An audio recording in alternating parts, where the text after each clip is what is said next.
G'day folks, Hedley Swan from Dash, and today's video is going to be a little bit different. You see, on April 1st, 2021, Dash turned 10 years old. We've been in the marketing game, helping businesses with their websites and their digital marketing for a decade now.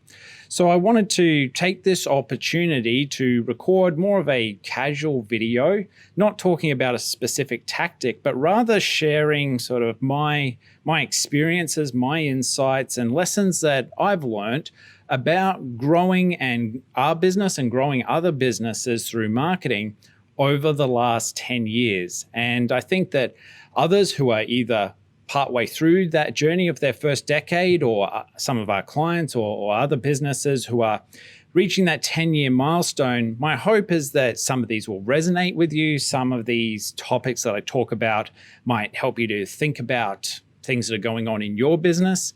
And particularly, like I mentioned, if you're not at that 10-year mark yet, maybe this will help you sort of track some of the hurdles that might be coming up, or give you some things to think about. So this is, like I said, more of a personal video. It's really sharing my thoughts, my insights, and I welcome you to sort of comment on those, to get in touch, share your experiences, that kind of thing. And let's see if we can't collect a bit of a brain trust about, well, what is it that comes to mind? What's the real value and insights after 10 years in business? So let's walk through these. Number one, the best solution is the one that you can do consistently. And that's a theme that I've found more and more, both in growing Dash as a company, but also helping our clients to grow, is there's what could be the penultimate solution to a problem. And it can involve a lot of different things and moving parts and different tactics, lots of different features, perhaps if it's a website. But the best solution, the best strategy is the one that you, at your stage of growth with the resources you have, that you can maintain and execute on consistently. So look for that in your marketing activities, in how you deliver your services. How can you maintain a level going forward rather than trying to reach too far and falling over after just a couple of days or weeks? So consistency, I found, is a big key to success. Just hit the mark over and over again. Think about it this way. Will you get further doing something 80% of how good it could be done? But let's say you do it 80% as good as it could be done, but you maintain that level for a year, versus doing something at a 100%, the best it could be done, but only keeping it up for a month. You're going to get further with that 80%. Idea number two. It's been interesting over the last 10 years how my personal views on having ideas versus execution and the value of each of those things have changed. So at the start, it's very easy, I think, to get wrapped up in a romantic idea, right? And the value of an idea. And then you have one of those ideas, and then you start trying to execute on it, and you find out that the mentality and the thought process and the mindsets are different. There are lots of people I know who have fantastic ideas and are not so good at execution, and those that can execute on nearly anything but not so good at coming up with the ideas. And at different stages over the last 10 years, I've thought that one was more valuable than the other, and it's been interesting to watch that ebb and flow as the business has progressed. Where am I at the moment on what's more valuable, ideas or execution? Well, one, I think you need both, but I think I'm coming down more and more on I'd rather have the execution, right? And the way my rationale for this is, well, I think you'll get further with excellent execution of a mediocre idea versus mediocre execution of an excellent idea. All right. So that one might be up for debate. My opinion might change on that, but I think the ability to take an idea and then run with it, actually take action, that's where the real value is, because it's in taking action, in execution, that you learn the most, right? That ideas get updated, they get tested, they get proven in the market.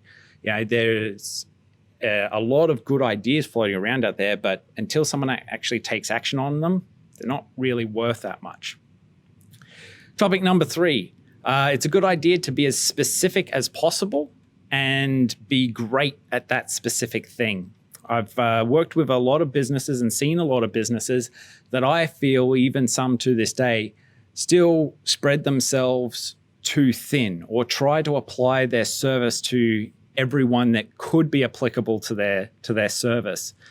Or they try and do lots of different things, and make sure they're spanning the gamut of everything all at once. I think you'll get a lot further by picking that one bit that you can be amazing at and then going deeper and deeper and deeper into that specific thing, because you'll get much better at it. You'll generate better insights and better approaches, better strategies, better tactics, better deliverables, if that's the thing that you're delivering to your customer base. The more specific you can get, the better off you'll be. And I can't remember who I heard this from, but years ago I heard this amazing quote. Someone said, a 100-watt light bulb, the one that's sitting in the ceiling above you now kind of thing. Think about a 100-watt light bulb that diffuses light out across a room, right? It kind of gives ambient light to a room. Yeah, it illuminates it, but it's not super bright. 100-watt light bulb. But a 100-watt laser will cut through steel, right? So the more specific you can be, the more cut through you're going to get. I think you'll go further. So being specific, I think, is the winning strategy there. Topic number 4. This is a big one. Passion and motivation. I truly believe that passion and motivation are outputs of taking action rather than inputs. I've heard from friends, I've heard from colleagues, I've heard from the clients we work with. You'll hear people say, I just need to, I have trouble getting motivated to do something. I have trouble being passionate about what I'm doing. And in my experience, passion and motivation come from doing things, right? They are, like I said, outputs rather than inputs. They're not a prerequisite of getting into something. I found that if you dive in and you really focus on what it is that you're doing, suddenly if you start making headway in that thing, you start getting successful in that thing, you start generating outcomes in that thing, then all of a sudden the passion starts to flow, the motivation starts to flow. The best way to be motivated about something is to start succeeding at that thing. All right. So a bit of a I'm sure there's lots of advice out there about following your passion, but I think that for most people, the things that they are passionate about in their personal lives don't really translate through to earning a living, or if they started trying to develop that personal passion into a business, it would stop being something they're passionate about, because now it would transfer into becoming a bit of a grind, a bit of a chore. Take, for instance, me, one of the things I'm passionate about in my personal life is I really like some video games.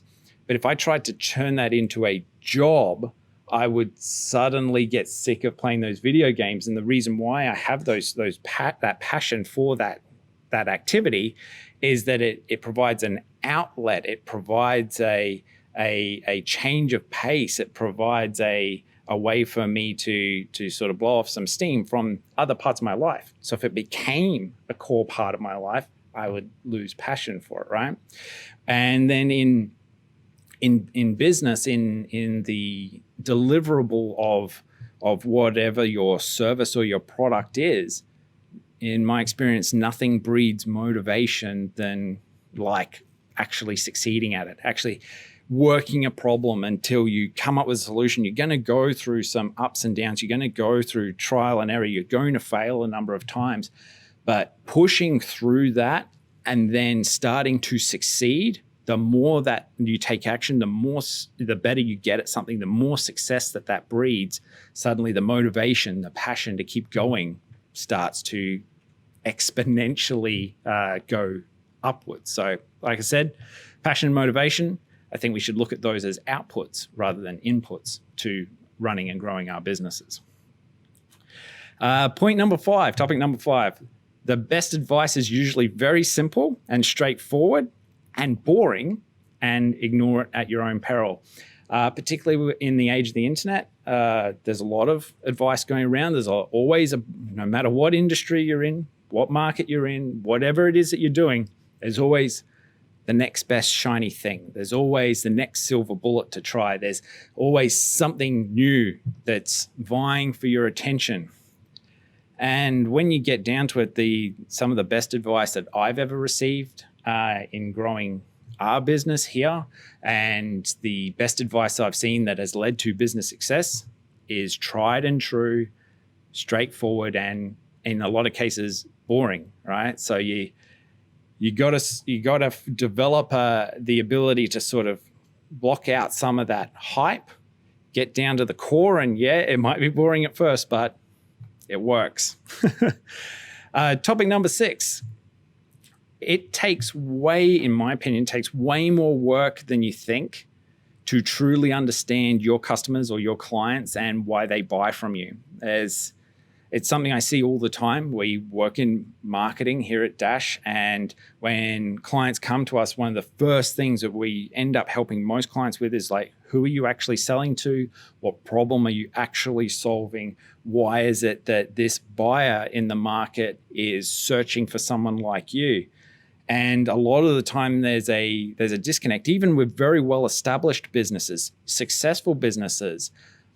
They still don't truly understand why their customers buy for them, or what it is that they're trying to solve, right? And when you really dive into that, and the closer you can get to understanding your customer and why they're buying, why they're looking at someone like you, it takes way more work than you think. But the rewards of doing that and the clarity it can bring to what services you offer, how you deliver those services, how you talk about those services, how you promote those services, the dividends of continuously and really never stopping to understand your buyers, the benefits are really there, right? So that's something I think that, even after 10 years, I'm still learning new things about our clients. I'm still learning about why businesses buy from us, and I'll continue to put effort into keeping on top of that,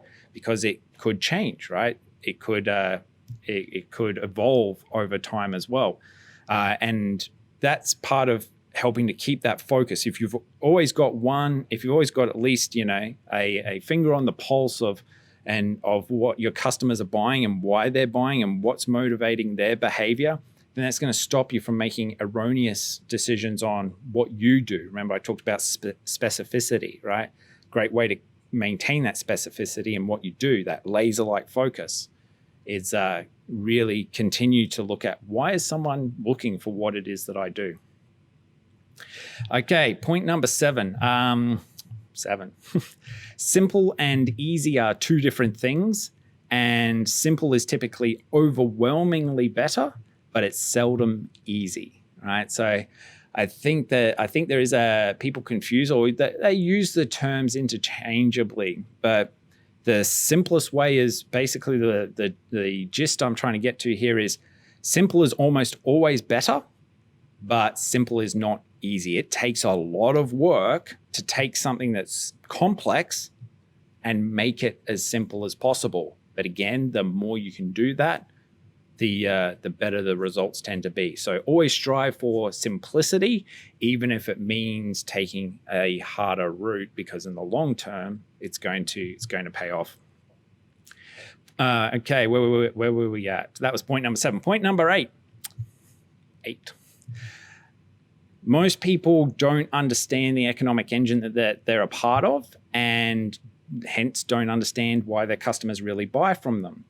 I've seen a lot of cases where people see things from the inside out. They view the world naturally through their own lens, and they go, well, I'm a provider of X service, and so I sell to people who want X service and they get very tunnel visioned on that. And so they miss the point of, well, why is somebody actually looking for this service? A great example here is think about a product, right? Something like glasses. Nobody wants glasses. What they want is to be able to see clearly. You know what I mean? So never forget or never lose sight of, well, I might deliver a specific service or product, but what does that service or product form a part of for my market? What is the outcome that my buyer is actually trying to achieve? And where do I sit? What value proposition does my service and my approach hold in that economic engine, that ecosystem, whatever you want to call it, right? Never lose sight of that. And I've seen this a lot. I've even seen it in some of our deliverables where I've been working with, let's take a service like copywriting, right? In marketing, we deal with a myriad of copywriters because copywriters develop specific skills, specific language, specific styles and knowledge to suit different industries, different types of businesses. So we work with a number of different copywriters who are experts in specific fields for the clients that we work with. And it's, in my experience, it's the copywriters that understand that, well, I as an agency owner am not just trying to get a couple of thousand words for this landing page or this website or this email, right? My goal is to instigate a series of strategies or an engine to help my client achieve an outcome, usually generating more leads or sales, right? More sales qualified appointments, more direct sales through their website, whatever the outcome is. And it's the copywriters who understand that this is what I'm trying to do and where they sit in that process, and then take my intended outcome, my overall goal, into consideration in how they deliver their service, the value that they provide. They're the ones that we've built relationships with over years that continuously get work from us that we work with over and over again. The ones that purely center on, what you're trying to do is buy 2,000 words of copy. That's not what I'm trying to do, right? So understand the economic engine that you're a part of, the ecosystem that you sit within, and connect what it is that you do, product, service, whatever it is, connect what it is that you do to the outcome that somebody is trying to achieve, right? The more you can do that, the higher value you will hold in the mind's eye of your market, of your buyers. Point number 9. Most strategies and tactics that you'll come across to grow your business have merit. That's not the problem, right? There's a lot of advice out there, and generally taken as individual bits of advice on, here's a cool tactic, here's something you could try, here's a strategy to grow your business. Most of them have a point. They have merit. The challenge is that you have, depending on where you're at in your business, you have limited resources. In fact, no matter how big you get, really, you have finite resources. So the trick becomes in identifying the tactics or strategies that are going to have the greatest impact on your business at the stage of growth that you're at, right? So, we see a lot of this within marketing. There's, well, how much do I invest in getting my logo done? All right, versus getting my website done, versus marketing automation, versus automating some of those marketing processes, versus my sales process, versus, there's all these different strategies and tactics that go into that. Do I invest in creating a ton of content for search engine optimization, or do I invest in running direct ads for people who want to buy my service today? There's all of those tactics have merit. It really becomes about deciding, well, where are you in the stage of growing your business? What's the problem or the roadblock, the challenge that's in your way now? And so that you can identify and prioritize these strategies and tactics to help you move forward. Because otherwise you can end up wasting money on a strategy or a tactic that at the right point in your stage of growth would have been valuable, but is either overkill or underkill at where you're at now, right? You can end up spending a lot of time and resources on something that moves the needle 1% versus something that if you implemented it now at your stage of growth would move the needle 80%. You know what I mean? So that really becomes the trick. When you hear people say, oh, that tactic doesn't work, what they are saying is it didn't work for them at this particular point in time in their business, right? And so you want to take those comments with a grain of salt. It's like when people say, "Oh, I advertised on Google and it didn't work for me." It's like, well, Google's built a multi-billion-dollar company on the back of selling ads. So if they didn't work, how come people still keep buying them? What was more than likely is either the execution of that tactic wasn't up to standard, or they were employing a tactic that wasn't right for what stage of business growth they're at, right? And that either led to problems in maintaining or managing that tactic, or actually realizing the potential, the opportunity of that tactic, or a myriad of different factors. Remember, point one, what you can do consistently is better than what is potentially the best solution. Think about some of the other points I brought up in this video as it relates to the tactics that you're employing and the stage of business that you're at. That's the real trick, is what am I stuck on right now? What can help me overcome that hurdle and move the needle forward in my business so that I can invest my time, my money, my resources into the right thing at the right time. Cool. And that brings us to topic 10. In my experience over the last 10 years, the biggest cost associated with anything that I've tried or done has been the opportunity cost. Again, this comes down to limited time, limited resources, depending on your stage of growth and what it is that you're trying to accomplish. Something that I've realized is that there's the monetary sort of cost and the time cost associated with making a decision on, do I buy this thing? Do I implement this thing? Do I put this thing in place? But the smarter question I've always that I've learned over the years to ask myself is, if I invest in this, what am I giving up?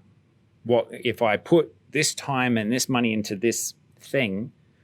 What is that taking time and money away from? What does that mean? What opportunity can I now not capitalize on because my resources are sitting over here?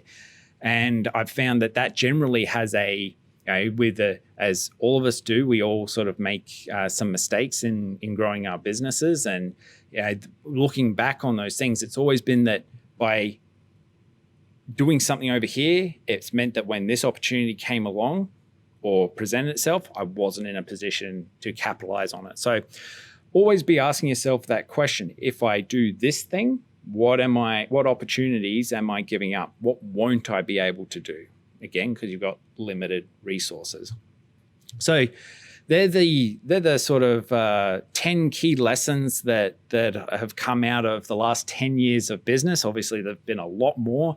If you're watching this on social media, I encourage you to leave some of the lessons you've learned and the experiences that you've had in the comment section that comes along with this video.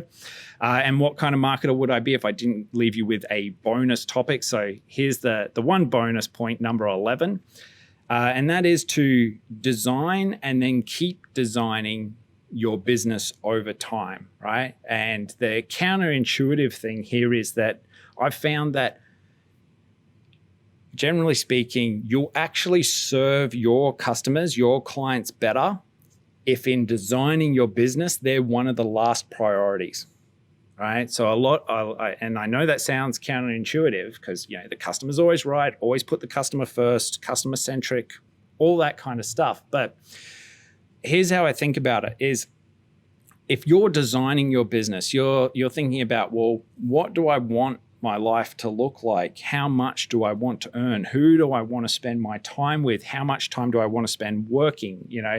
What's the culture of the business around me that I want to create?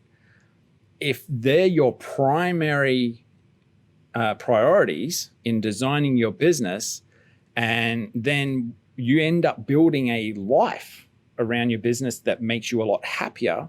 And if you're happier and you're succeeding in your business life, then you're going to be a lot more enthusiastic about the work that you do. You're going to come up with better insights, better approaches, better tactics. You're going to talk to your clients more. You're going to enjoy the day-to-day running of your business, and all of those things combined are going to add up to doing a better job for your clients. All right, that's my experience anyway, that if I take care of myself, if I take care of the other people I work with, and I created an amazing environment and the business I want to run,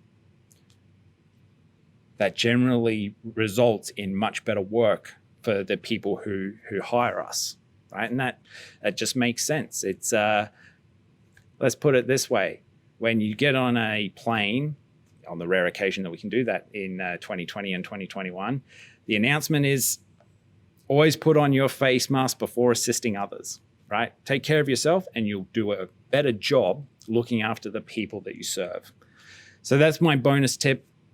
I know that this video has gone on for a little bit. I hope you've got some real value out of it. And of course, until next time, take care.